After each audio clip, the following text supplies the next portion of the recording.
90% of divorce cases, custody of children is handed to the mother.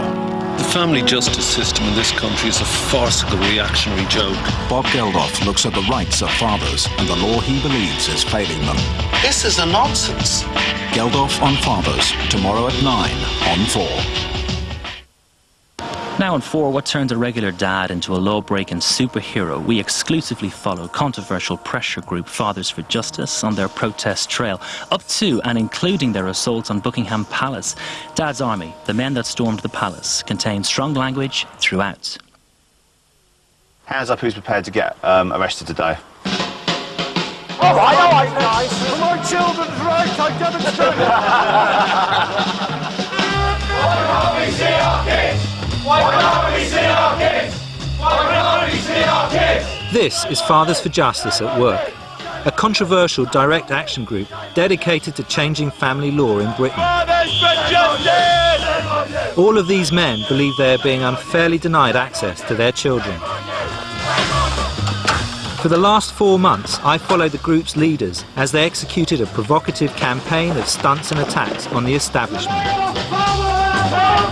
That's your armed response. No, let's not talk about it. Let's get a van, let's get going before I change my mind. I wanted to find out what turns a law-abiding father into a law-breaking protester. But I could never have imagined that my journey would lead to Buckingham Palace and an assault that would propel Fathers for Justice to worldwide notoriety. Justice for our children!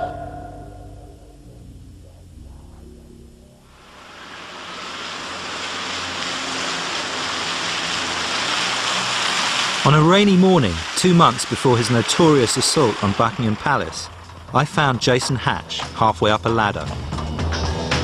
The building this time was Gloucester Crown Court, scene of many of Jason's legal battles for contact with his children.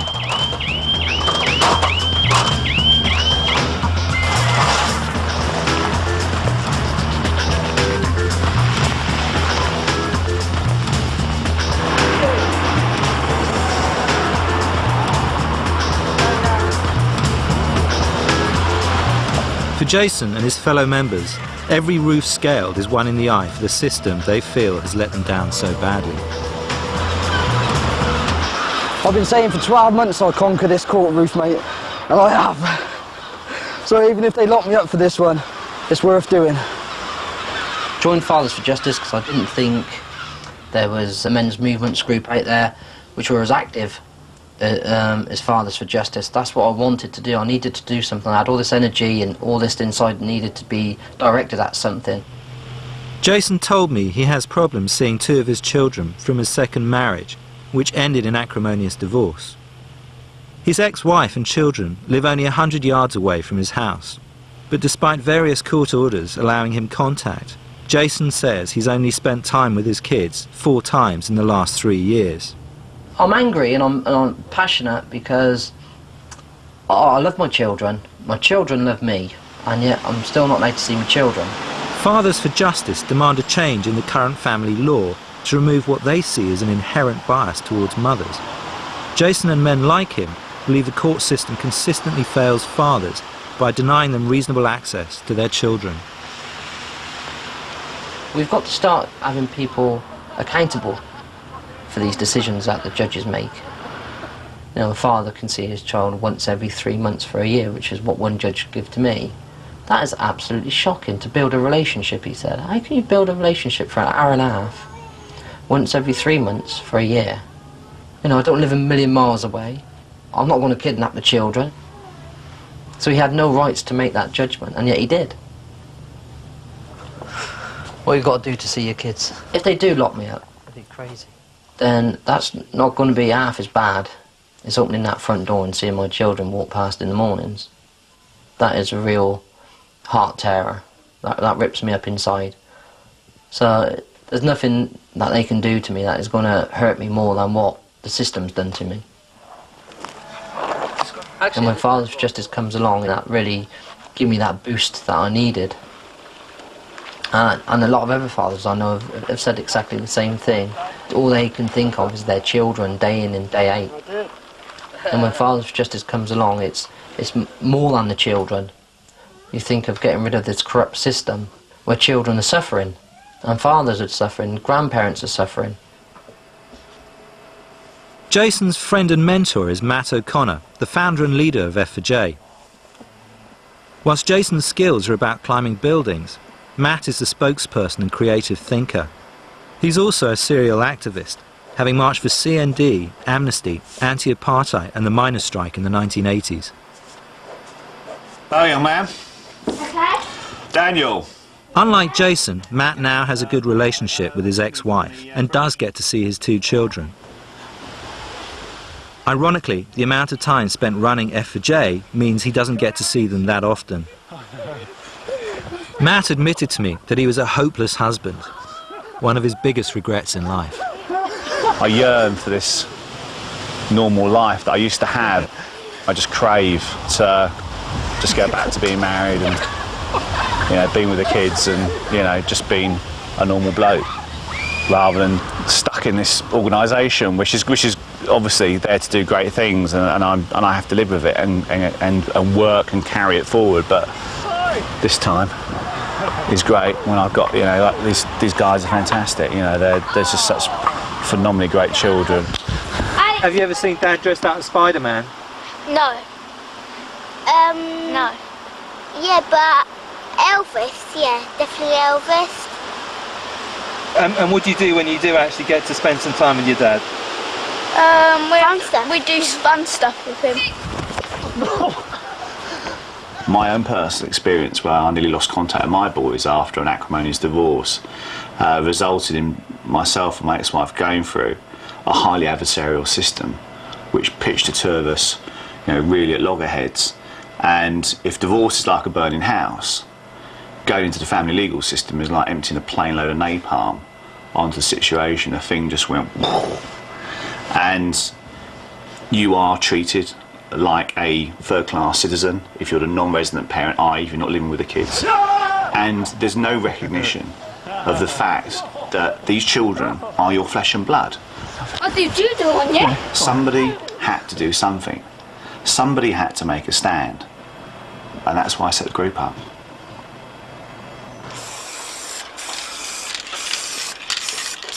Members of F4J come from all walks of life, and Jason is probably the most committed member.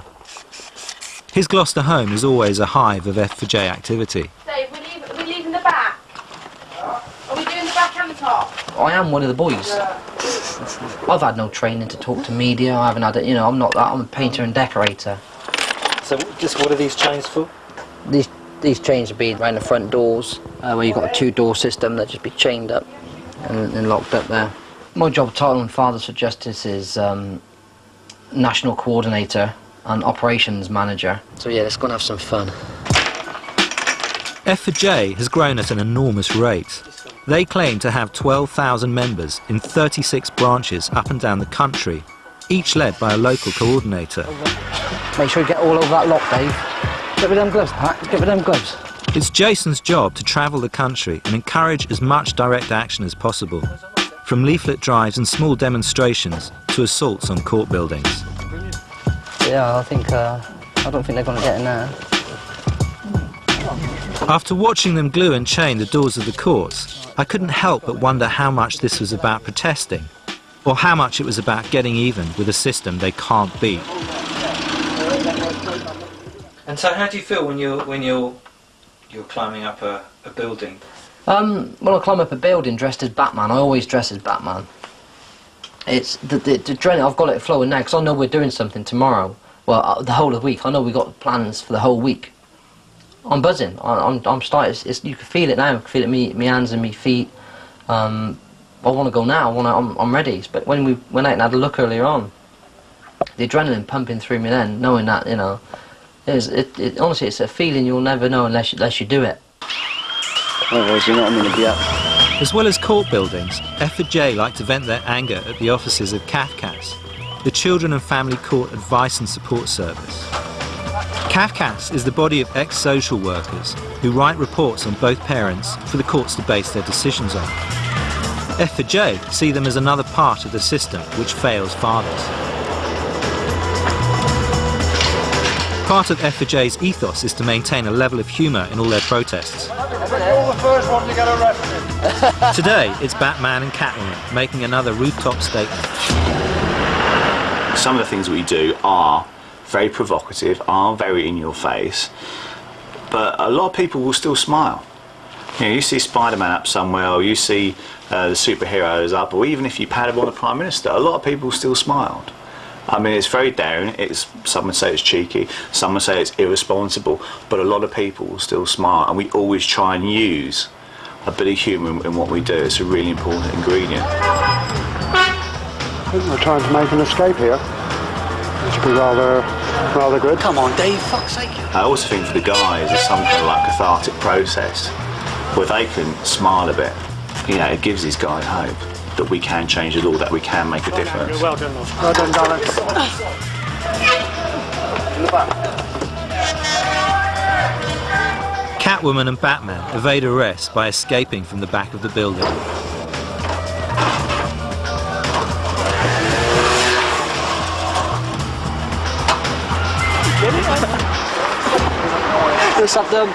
Where's Dave gone then? Dave took the car.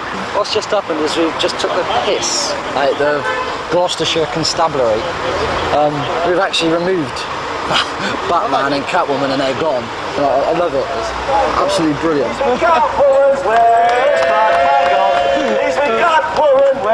F4J's summer of protest was in full swing. Little did I know where it would end. Far away!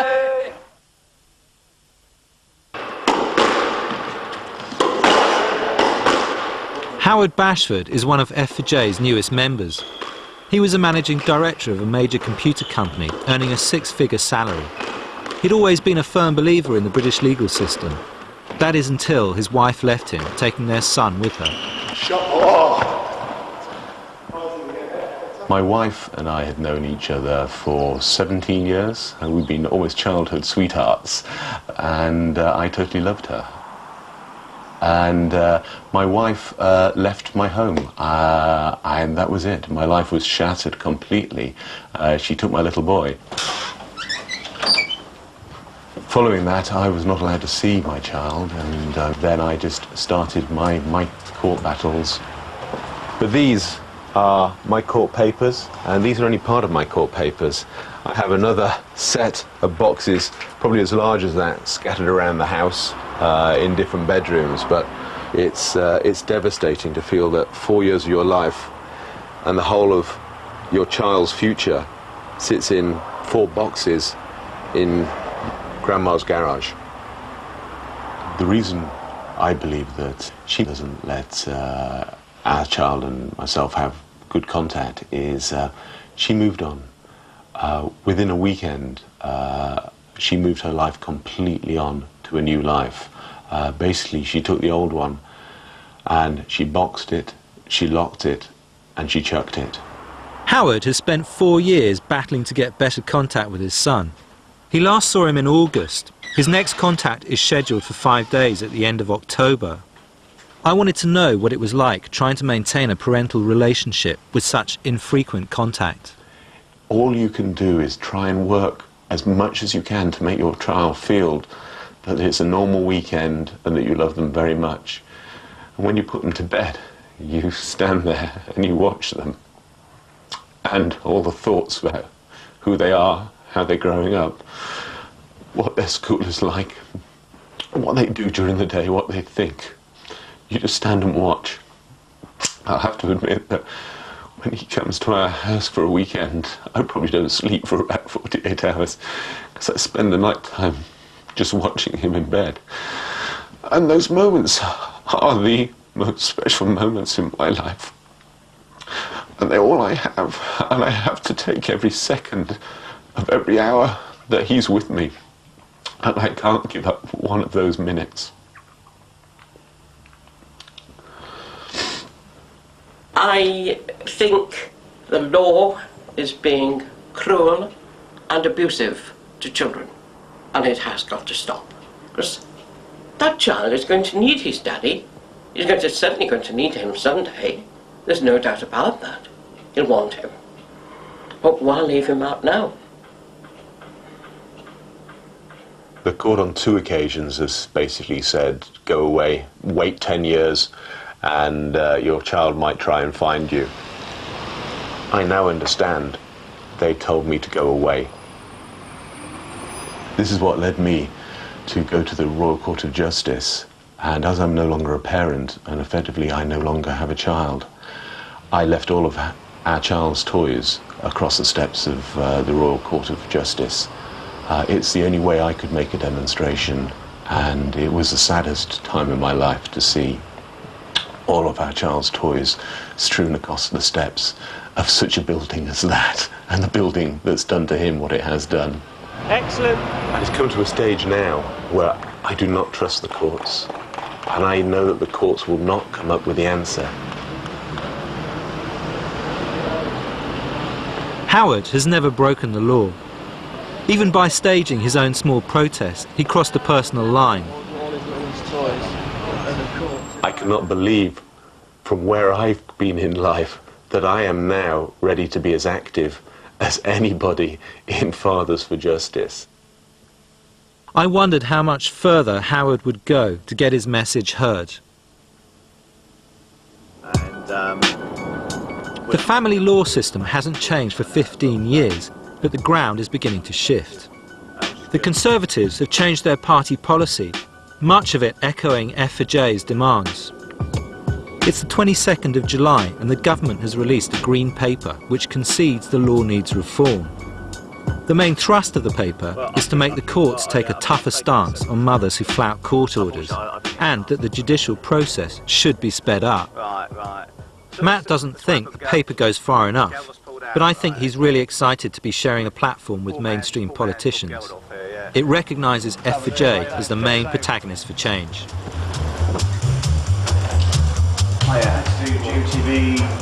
Obviously today talking about the green paper, so even though I haven't seen it yet. Oh, fuck it. Yeah. Okay, yeah, don't worry, you need it. Good morning. The government finally listening then? I wish. Well, I think that for most fathers will be choking on their cornflakes this morning. What the government's basically doing is recycling the existing legislation, which is the 1989 Children Act, and presenting it as reform, but that's what we've come to expect from this government. Right, we're done. Thank you. Thank you very much. I think it's important you deliver a consistent message, that the message is repeated, so it sinks in, because not everybody's going to catch every news bulletin, obviously. So we want to deliver a consistent news message. Every single day, 100 children have lost partial or total contact with their fathers. That's over 40,000 children a year.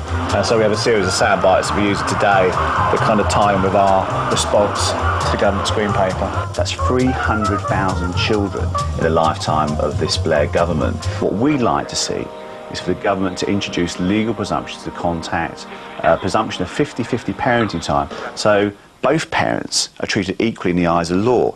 And what I would say to Matt is we have to put the child's interest first, and the child is not a CD disc or something that you can pass between parents. In law, the father's rights were protected the mother, rather than assuming that the child will go with the mother. In law, the child's interest has to come first. Right, well, I think you probably all agree on that the child has rights. And Matt O'Connor, thanks very much for giving us your views. And Margaret, thank you for giving us yours. Thank you.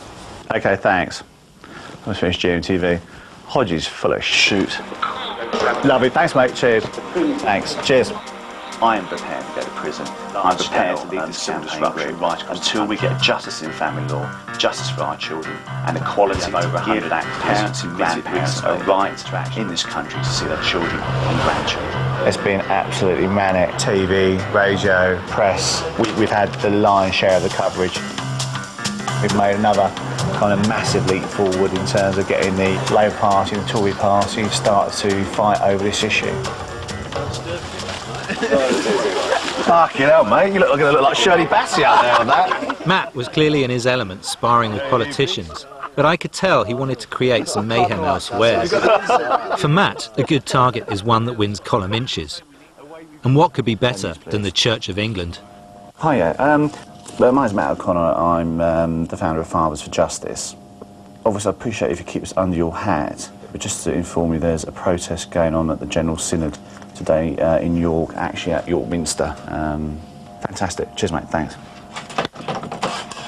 Hands up who's prepared to get arrested today. We feel very strongly that the church is failing fathers, failing families, and most importantly, it's failing children. And so we are in action this weekend up at York Minster.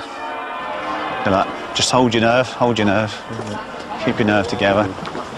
I'd only spent a short time with Fathers for Justice, but it was clear the success of their protests had more to do with surprise and daring rather than their planning. Go on, Dave. Stand by.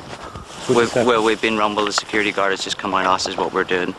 We didn't tell him, but we're just going to have to go and do it right now. I think we're just going, guys. Fuck it. Right, let's go. While Matt and the others made their way to the front of the building, hang on, mate, hang on, don't shake it. Jason and Andy began a long climb to the roof. Right, guys, so if you The plan was to walk reverently into the minster, fooling the doorman with the authenticity of their clothing. But suddenly they were off.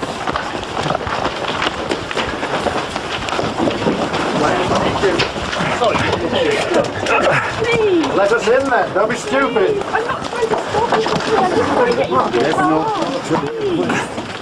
Please don't do this. Go, guys. Father! In the name of the Father! After a brief scuffle, the Archbishop allowed Matt 2 minutes to address the Synod, the governing body of the Church of England. I pray that you will help us change the law in this country to rebuild the family, heal the pain, heal the suffering, heal the anguish of children and fathers alike, and deliver us from the evil of family, law, injustice. I am fucking sweating. I'm fucking sweating. And I'd like again to ask forgiveness for disrupting the service. Thank you. We're at the top, mate, you ready? There was a little bit of resistance, but a little bit. Yeah. A lot of resistance. You could do more of this. We've already said, and we're in the church times on Friday, St Paul's, major cathedrals, major events. There's actually an ongoing rooftop protest as I speak at the moment here on the church. What, above? I am the Cardinal of this lovely building. What is it? York what? Of York Minster. I will grant all you fathers out there access to your children. And most of all, children access to their fathers.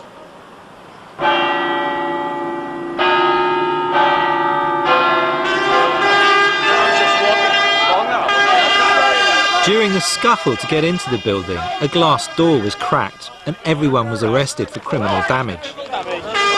Matt was in his element.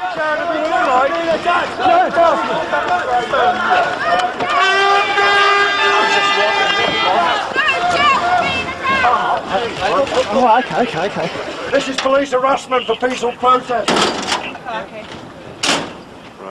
Back outside the Minster, I met Gemma, Jason's girlfriend. Despite being a new mum, she'd arrived to give her support. We just had a baby 5 months ago together, a little girl. You know, I feel sorry for her because her daddy's got to fight for his rights, which means that, our life's sort of on hold at the moment. So I'm continuing to fight this law with Jason, so he gets what he deserves, and then we can get on with our lives, hopefully. 5 hours later, Matt and the others are released without charge, so Jason came down from the roof, only to be arrested himself. Little did I know that within a month he'd become a household name for climbing a more famous building, and that his partner Gemma would share the front pages in a far less supportive role. The next day, Matt was elated. Although not front page news, Jason's exploits as the rooftop cardinal had made it into most of the national press. There's a few of the papers. Let's have a look. The Sun calls us unholy fathers. Daily Mail, Minster Mayhem, Daily Mirror, Holy Disorder. This publicity is critical to creating awareness, to stimulating debate. That's what we're there to do. We're there to be provocative, we're there to be confrontational, and we're there to challenge people's views. York Minster was hailed as a great success, but has left Matt with more bills to pay. Money is a big issue for F4J. Matt claims to have funded most of the protests from his personal savings. Now, even with a £25 membership fee, income isn't keeping up with expenditure. Some people laugh, they think we're sort of, you know, rolling around in filthy lucre, and the reality couldn't be further from that kind of portrayal, because we are fucked, basically. So it's a question of how fucked we are. But I keep seeing all these £25, £40 cheques coming in. Well, to cover a £7 or £8 grand bill, you need a lot of bloody cheques. Later that afternoon, the accountant arrived to check the books. The news wasn't good. There's always that option for anybody. Yeah. You just stop trading, don't you? Yeah. Yeah. You just draw the line, that's it, mate. You've ceased trading. Yeah. That's not good when your accountant starts telling you to wind the fuck everything up. Is that what he said? Yeah.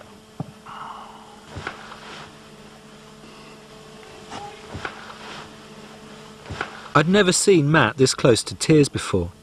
I'd begun to realise that he needed F for J as much as it needed him. But how would he cope with this crisis?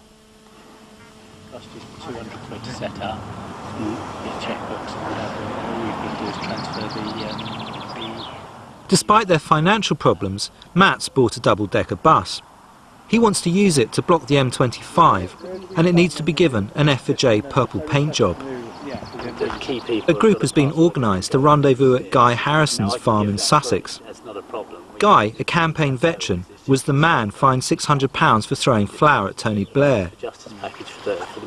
After a 2-hour wait, there's still no sign of Matt.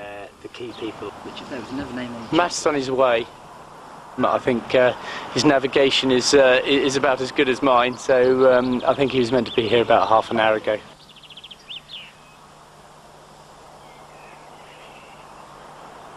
The boys have come down to paint the bus and do some work on the bus. We're meant to meet Matt down here with the kit. Of course, there's no sign of Matt, nobody can get hold of him. It's Saturday about 7 o'clock. And he just spluttering and whatever, so I know he'd had a drink. Can you explain what's up with Matt? Well, we presume that he's well, we know he's got a drink problem, and we presume that's what we're putting it down to. Now obviously we're debating what we're going to do with F for J, because obviously this is not the first time we've been let down. It's absolutely. But then what can we do now? I've got these guys down today. It's much better to get Matt's agreement and understanding. He needs to understand he's actually, you know, fucking a lot of people around. Yeah. Matt, how are you?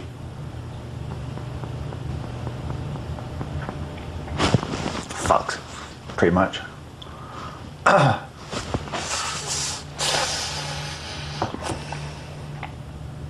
Just a combination of pressure and stress and alcohol addiction. Just one glass and it just goes on and on, and he goes on like, I know he's gone on sessions like 3 days to a week and he's out of action. This is kind of like fucking tough time. This is the kind of real crux, because it's either all going to go completely pear-shaped, I quit or whatever, or you know I've got to fight that fucking battle. You know, biggest battle's not just with the government; it's with the bottle. But he's struggling. It is an evil problem. Do you have any great regrets in life? Yeah, quite a few actually. Like what? Well, it's just, you know, that I'm not there for my kids at the moment. Yeah, I've got two fantastic kids.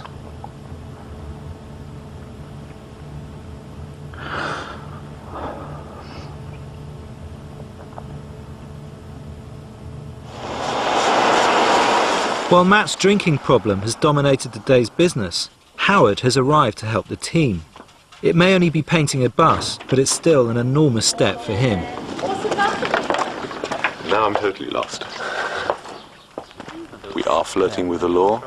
I'm very scared of the consequences of that. I've been a law-abiding citizen all my life. I try to respect the law.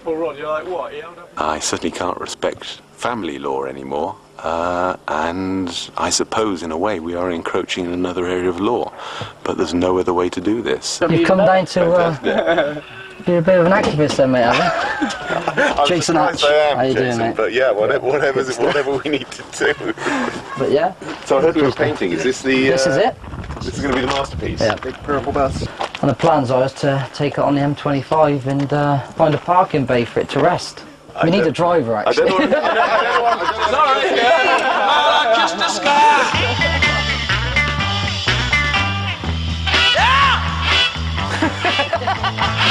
It may seem like a motley crew from the outside, but these people have the conviction and the guts to do what a lot of people say they do, but don't do. And you've got to admire and respect that. I'm very pleased I'm part of it. I'm very proud I'm part of it.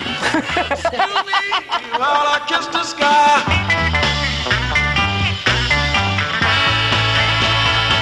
You always feel very alone as well. Yeah. And it's only, you know, Father for Justice and this kind of stuff that really makes you feel that you're not alone. You're actually in a huge, you know, majority of people. Absolutely, but you have to do something. It's now come to the stage where something has to be done. I mean, these are children's lives.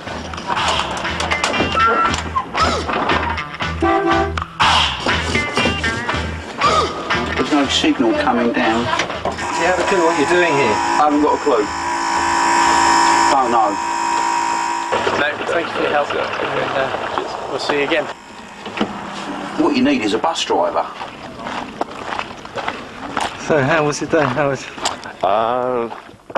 Busy.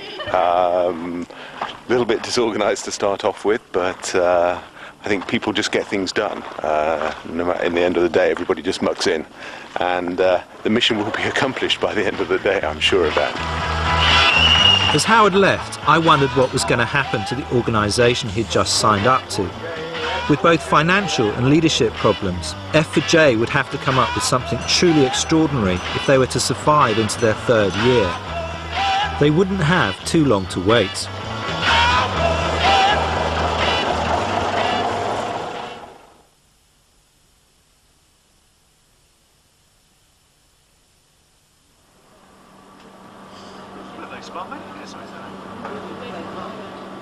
Matt had arranged to meet Jason and another F4J member called Dave in London. I'd seen Matt bounce back from a drinking binge before, but with the financial problems mounting, I wondered if he was going to hand over the leadership to Jason. There are a lot of problems, and a lot of those problems are still there. And I had to look at myself quite hard and try and say, you know, can we still do it? And the answer has to be yes, provided I'm strong, provided I'm mentally strong and capable of doing it, and with the guys around here supporting and all the rest of it. We have a job to do, and to help with everybody else, you know, we just do it, and we do it because we believe in it. End of story. I realised, of course, Matt was never going to give up, and although they wouldn't tell me, I knew that something extraordinary was being planned. Just days later, I received a phone call telling me to go to an address on the Isle of Dogs. What we've got is you've got a fence, and you've got about... When I got there, it was clear that the plans for parking the purple bus had been dropped. Then we need to pull that ladder back over. You know, we need that ladder. Instead, the group had already decided on a new target. But you can't see that. I couldn't believe Jason would actually go through with it. However far away. And what are your concerns about this one? The concerns of this one is there's armed response here, there's armed response here, there's armed response here, and that's just what we could see.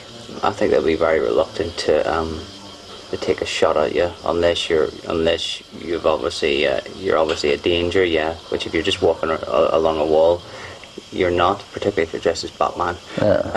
You know. To the balcony. I'd like to do the balcony. I'd like to have the super dads of Fathers for Justice across this balcony bit here, because all this is packed with people, as you know. Is it worth this risk? Yeah. Yeah. Yeah. It's if this comes off, this is mega publicity. You know. What this would be worldwide, wouldn't it? Oh, you and me. Cheers. Bugger.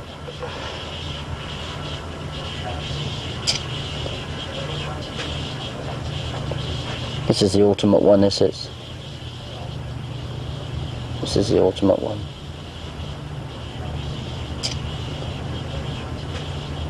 How worried are you about the gun thing? The fact that there are armed guards?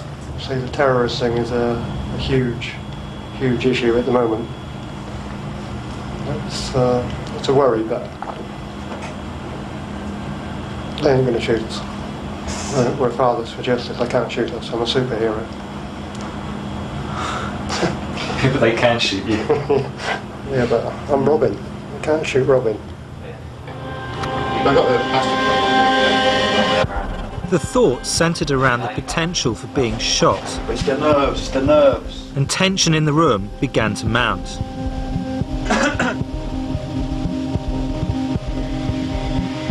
Then suddenly, Jason made a decision.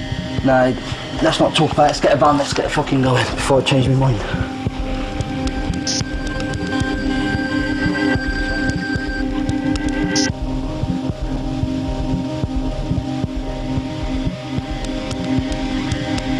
Me tense? No, never.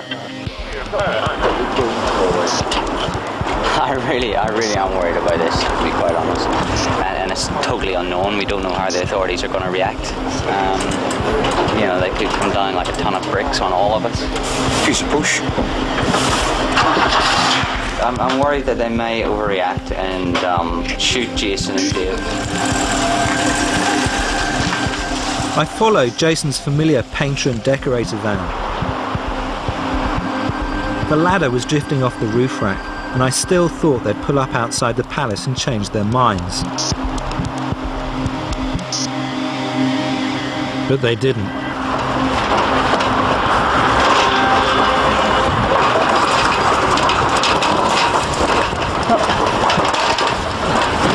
Hold it, Dave, hold it, please. Come here, Banner. Drop it down, go on. Banner. Hold that ladder.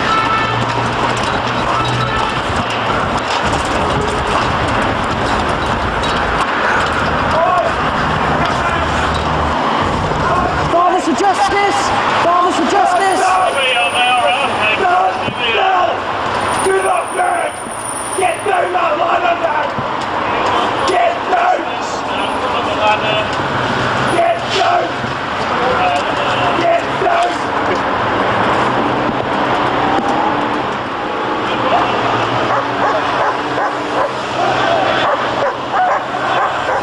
Fathers for justice!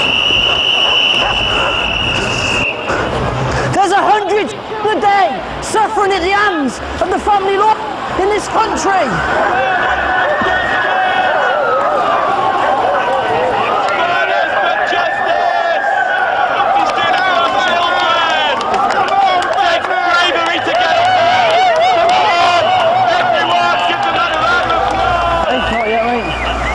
Sorry to bother you. Batman! We're proud of you, Batman! Daddy loves them! Daddy's not giving up! He's not giving in the fight! A couple of hours, that's it. Cut the camera crews, cut the pictures. If there's not, the camera crews are not here yet. No, they're not. No, they're not yet.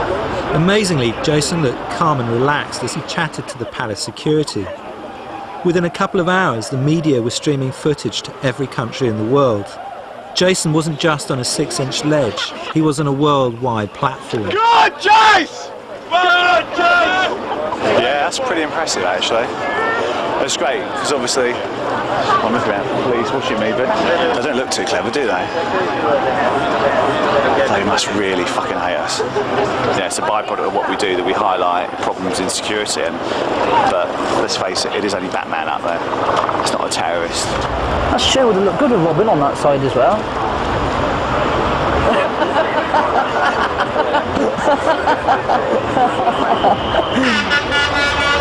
Oh, there's your air ones.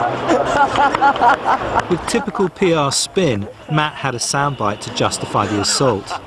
No, boy! We're in Her Majesty, you know, it's her court, she's responsible for the courts, she's responsible, ultimately she has to carry the account for what's going on in the family courts, and we wanted to take that message straight to Buckingham Palace, straight to the Queen's main residence, and send a message back.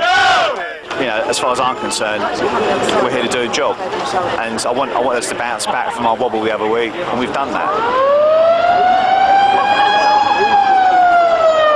After 5 hours on the ledge, Jason was beginning to look exhausted.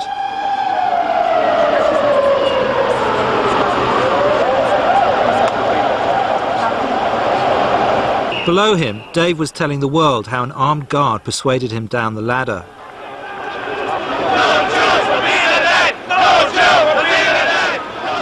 After making sure he was still there for the 7 o'clock news, Jason agreed to come down. Buckingham Palace is a far cry from Yorkminster, and no one, least of all Jason, could know how much his time on the ledge would cost him.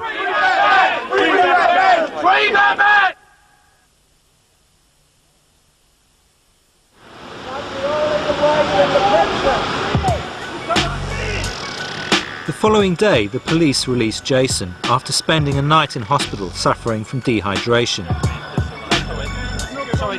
Please, no comments. Excuse me. Come on. No comments. He was taken by F4J to a hotel in central London, where the mood was triumphant. Hey man, come here. Good to see you. How you doing?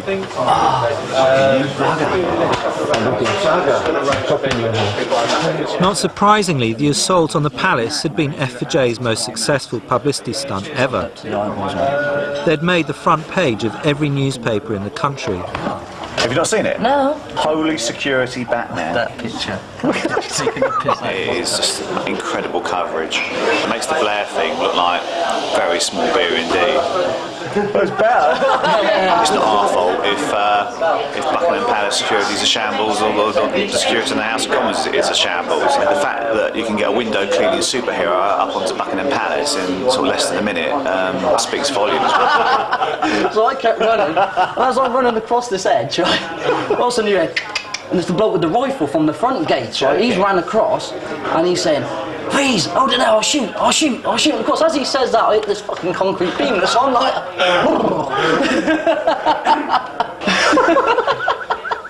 The following morning, the world's media was still desperate to hear Jason's story. At 5:30, Jason was about to go on GMTV.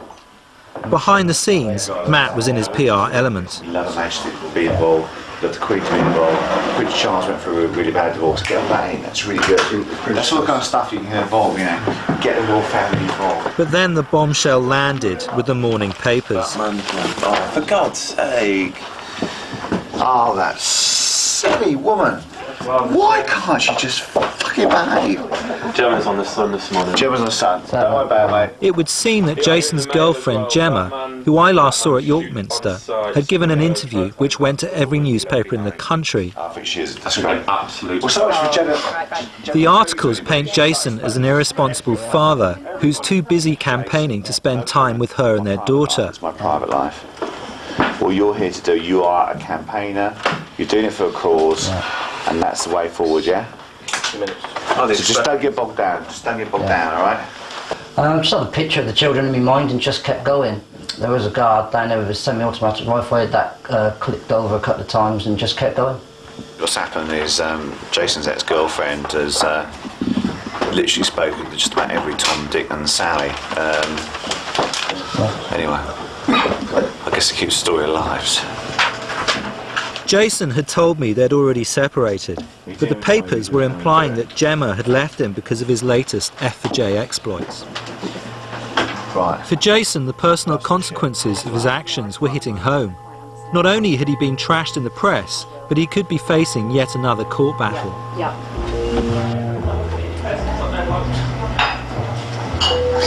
You've got a daughter with her. What's going to happen? Well, exactly, I don't know what's going to happen. We were just talking about this earlier on. I don't want a court battle, but if that's what it comes to, then that's what it comes to.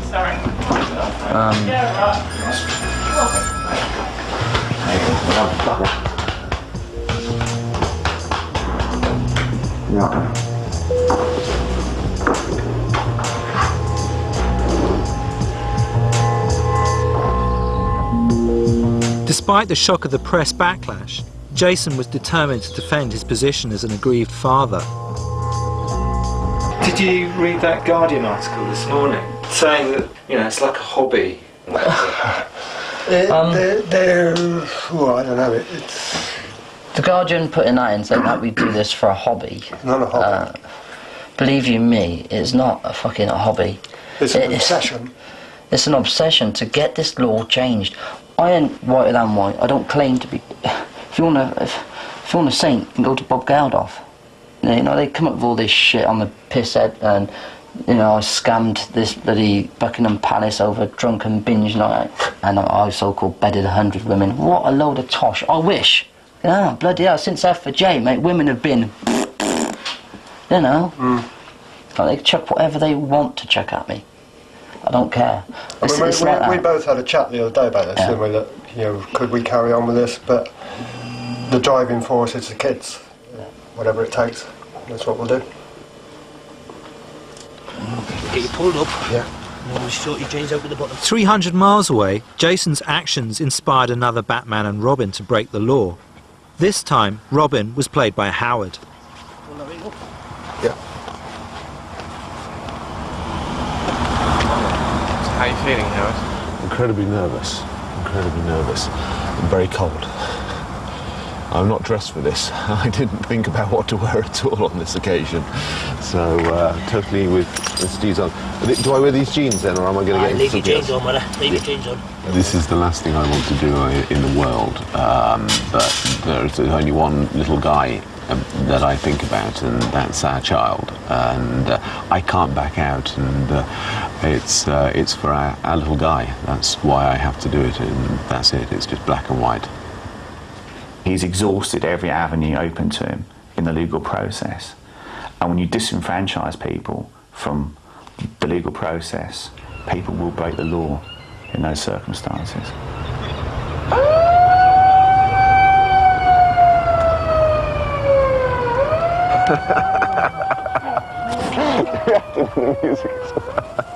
Justice for our children!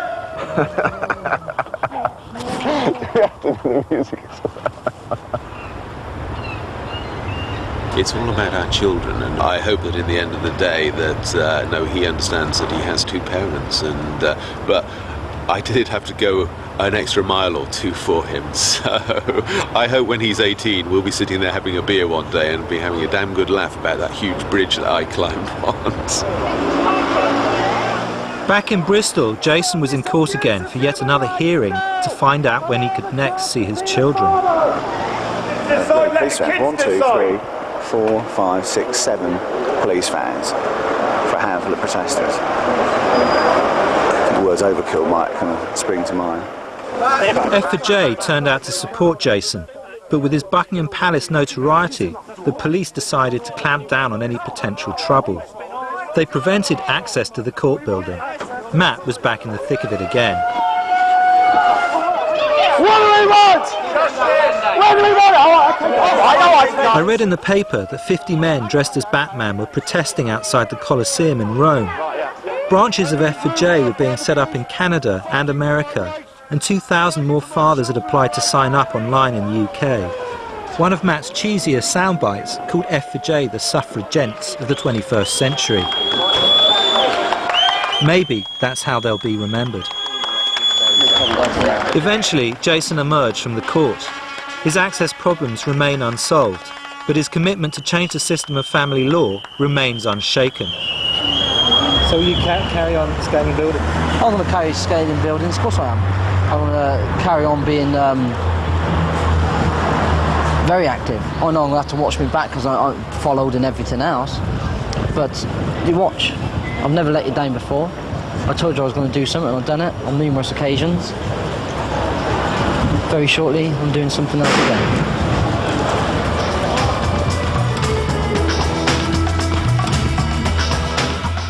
For more information about the UK's laws on child residence and contact, visit channel4.com/family. Another mainstream campaigner for fathers' rights is Bob Geldof, and he explains the reasoning behind his views tomorrow at 9.